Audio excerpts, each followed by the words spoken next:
Welcome to this calculus tutorial. Today, we are going to explore the Intermediate Value Theorem.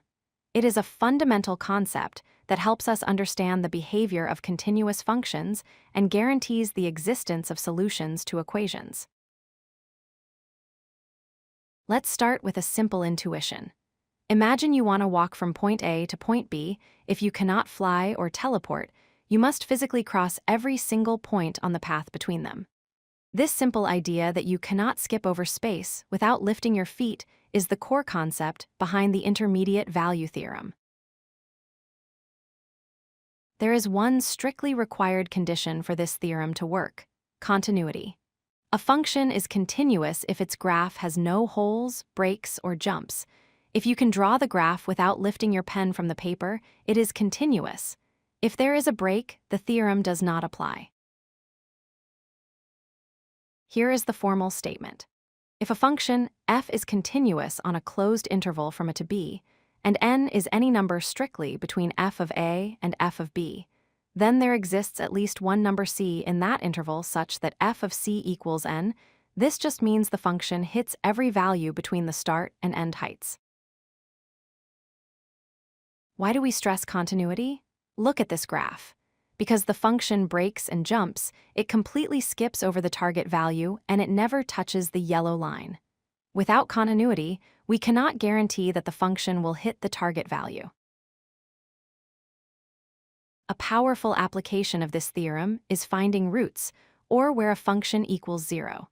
If a continuous function is negative at one point and positive at another, it must equal 0 somewhere in between. It has to cross the x-axis to get from the bottom to the top. Let's look at an example.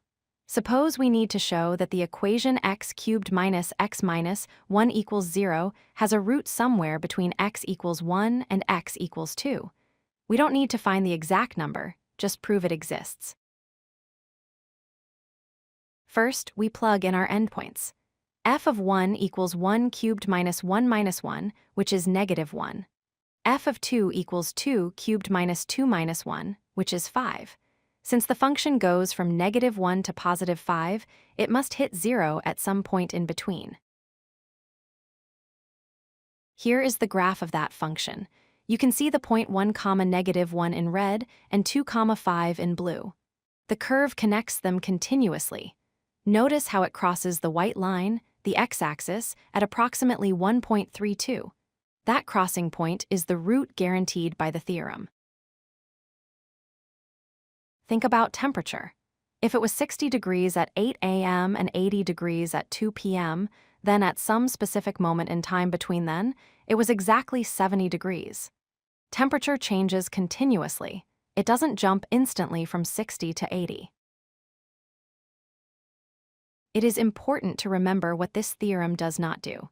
It does not tell you what the exact solution is, only that it exists. It also doesn't tell you how many solutions there are. The function could wiggle back and forth and cross the line 10 times. The theorem only guarantees at least one crossing.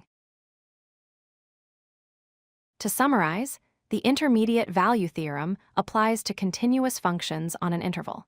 It guarantees that the function takes on every value between its endpoints. It is a key tool for proving the existence of roots, even when we cannot easily solve the equation. If you like this video, hit that like button and don't forget to subscribe. Visit codelucky.com for more such useful content.